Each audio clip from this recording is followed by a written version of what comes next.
The rain lashed against the windows of a quiet suburban home, painting the glass with streaks of water as if the sky itself was weeping. Inside, in the faint glow of a dimly lit kitchen, Mira stood silently. Her fingers circled the rim of a coffee mug, but her thoughts were far from the warmth of the house she had built with Rohan, her husband, and their little daughter, Anna. For 10 years, Mira had poured herself into her family. She had stood beside Rohan while he built his business empire, raising Anna with the kind of devotion only a mother could give. But lately, something had changed. A silence had begun to echo within her, a growing emptiness she couldn't explain or escape. Rohan, always lost in work, had become a stranger in their own home. Conversations had turned into schedules, bills, school runs, family dinners. The spark that once lit their world now flickered faintly in the shadows of routine. And then, in the middle of this emotional drought, came Arav. He was a new face at Rohan's company, intelligent, grounded, and kind. Mira often helped out at the office during busy weeks, and that's where she met him. At first, everything was polite, professional. Arav was respectful. He knew she was the boss's wife.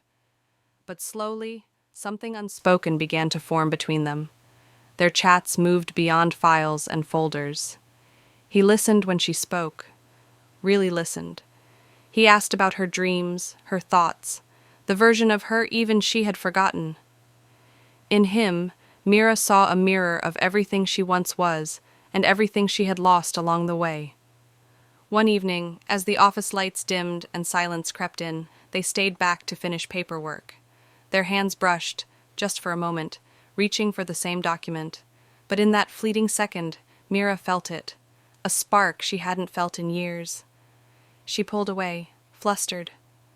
"I'm sorry," Arav whispered. "It's fine," she replied quickly, her voice unsteady. "I should go. Rohan and Anna are waiting." That night, lying next to her sleeping husband, Mira couldn't stop thinking about Arav, about the way he looked at her, as if he truly saw her. Days passed, but fate kept weaving their paths together. Quick glances in corridors, short conversations in break rooms, each one left her more torn. She wasn't supposed to feel this. She was a wife, a mother. But Arav made her feel something she thought had vanished forever, seen, heard, alive. One evening, as twilight settled over the city, Arav approached her by the tall office windows. His voice trembled slightly. "I don't mean to overstep, but I feel like there's something between us, something real." Mira's heart pounded. She turned to him, her voice heavy with guilt. "I'm married, Arav. I have a family. Whatever this is, it can't happen." "I know," he said, his eyes never leaving hers. "And I respect that. But you deserve to be happy, Mira. Truly happy." His words struck something deep, a place she had locked away for too long. That night, the conflict inside her grew louder. Eventually, she asked Arav to meet her at a quiet cafe, far from the office, far from their worlds. She told herself it was to end it, to set boundaries. But when they sat across from each other and the candlelight danced in the shadows, she couldn't pretend anymore. "I don't know what I'm doing," she whispered, tears filling her eyes. "I've always been faithful. This isn't me." Arav reached out, gently taking her trembling hand. "You're human, Mira. You're allowed to feel. I'm not asking you to decide anything right now. I just want you to know I'm here." Outside, under the cold drizzle, he walked her to her car. Silence stretched between them, heavy with things left unsaid. And then he leaned in and kissed her. Software. Brief. Electric. That night, as Mira drove home, her heart was in chaos. She knew she was standing on the edge of a dangerous cliff, one that could shatter everything she had built. But somewhere deep within, a buried part of her whispered, "This is the first time I've felt alive in years." The ballroom shimmered with laughter and clinking glasses, but Mira felt like she was drowning in noise. The soft fabric of her gown clung to her skin, her heart still reeling from emotions she was trying desperately to suppress.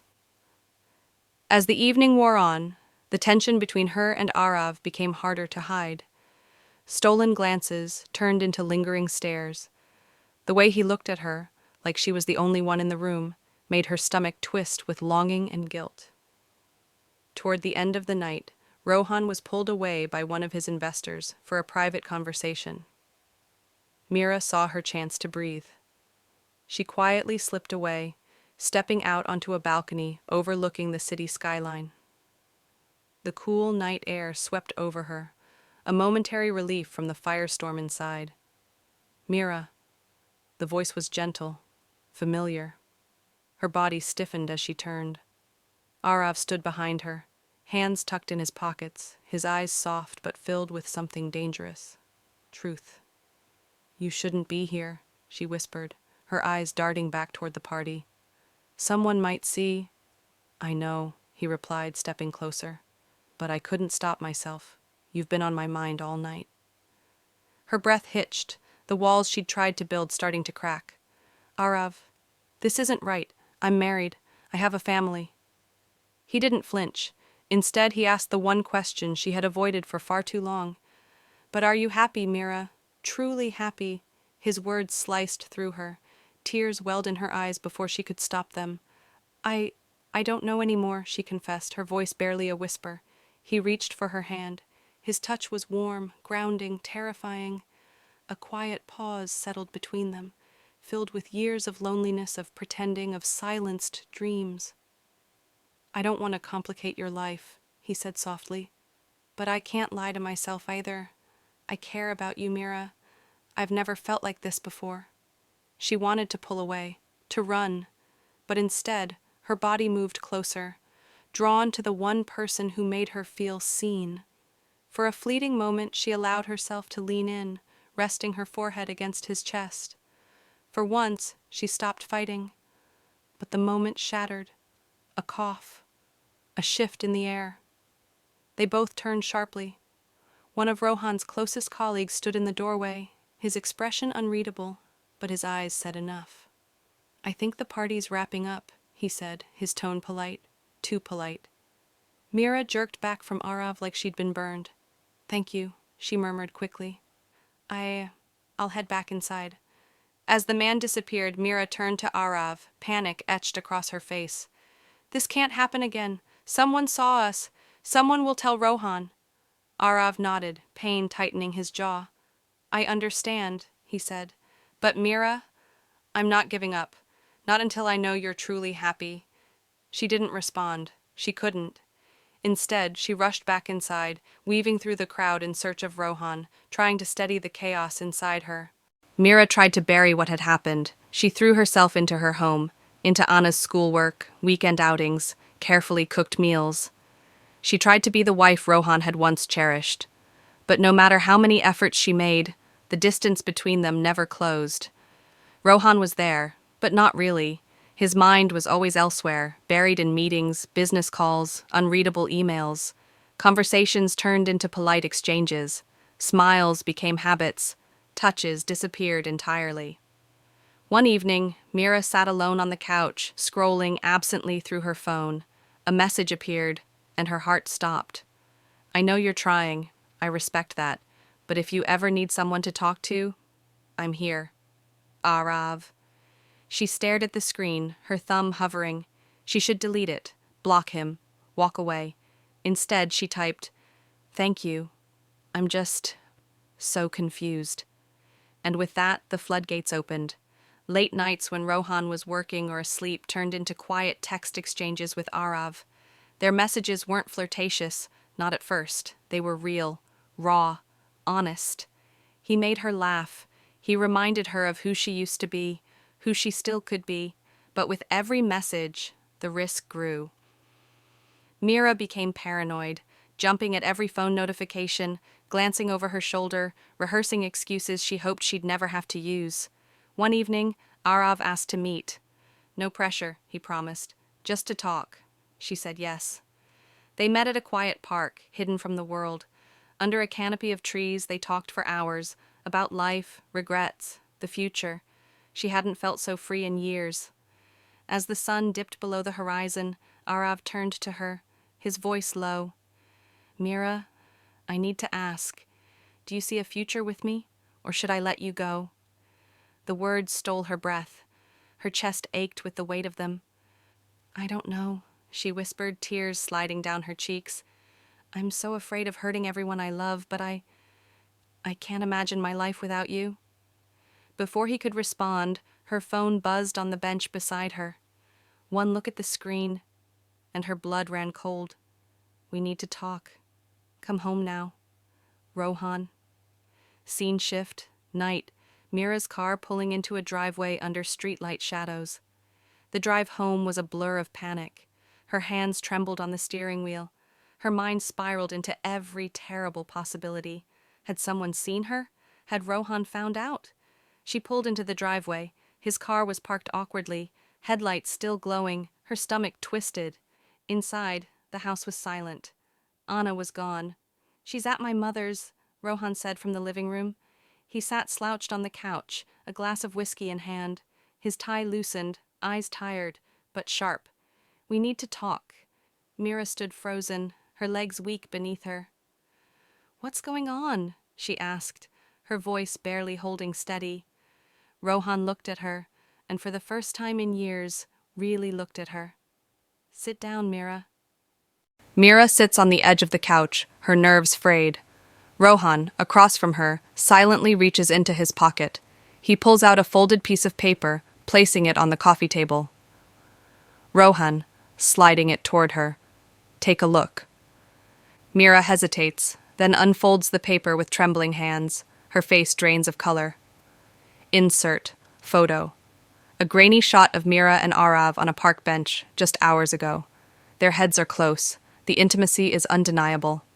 Mira whispers, Who took this? Rohan sips whiskey cold. Does it matter? The point is, I know about you and Arav. Mira swallows hard, her breath shallow. Mira, Rohan, please, let me explain. Rohan, cutting her off. Explain what? That you've been sneaking around with one of my employees? His calm exterior begins to crack, anger leaking through his voice. Rohan, can't. Tell me, Mira, what exactly do you think you can explain? Mira's voice shakes as tears pool in her eyes. Mira, I never meant for any of this to happen. I've just been lonely. You're always working, always distant. I felt invisible, like I didn't matter anymore. Rohan stands abruptly, pacing, his jaw clenched. Rohan scoffs. So this is my fault, Mira. That's not what I'm saying. Rohan, bitterly. I bust my ass every day to give you and Anna everything and you repay me with this? Mira. It wasn't about comfort or money. It was about being seen, about feeling like I existed to someone. She wipes away a tear. Mira, conted. I know what I did was wrong, but I need you to understand. Rohan, firm, rising voice. I don't want to understand. I trusted you.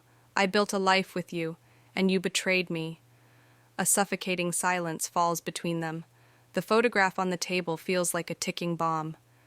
Rohan turns his back, trying to steady his breath. Rohan, conted, low, barely audible. Do you love him? Mira stares at him, shattered. Mira, voice breaking. I don't know. Rohan spins around, hurt and fury etched in his features. Rohan, that's not good enough, Mira. I deserve the truth. She takes a deep breath, bracing herself. Mira, I care about him, deeply, but I never stopped loving you. Somewhere along the way, I lost myself, and Arav reminded me of who I used to be. Rohan clenches his fists, his face a war zone of emotion. Then slowly, he sits. The fire is gone. He just looks tired. Rohan, quietly. I don't know if I can forgive you, but for Anna's sake, we have to figure out what comes next. Mira nods, wiping her face. Mira, I'll do whatever it takes. I'll end things with Arav. I'll go to therapy. Whatever you need. A beat. Rohan stares at the photo, then finally speaks. Rohan, you'll leave the company, and you'll never see him again. Mira's heart catches. The weight of it hits her hard, but she nods. Mira, Okay, I'll leave. Rohan rises, heading toward the door. Rohan, I need time. Don't wait up. Door slams. Mira crumples onto the couch, sobbing uncontrollably. Everything feels broken. Fade out. Super. Her life would never be the same again.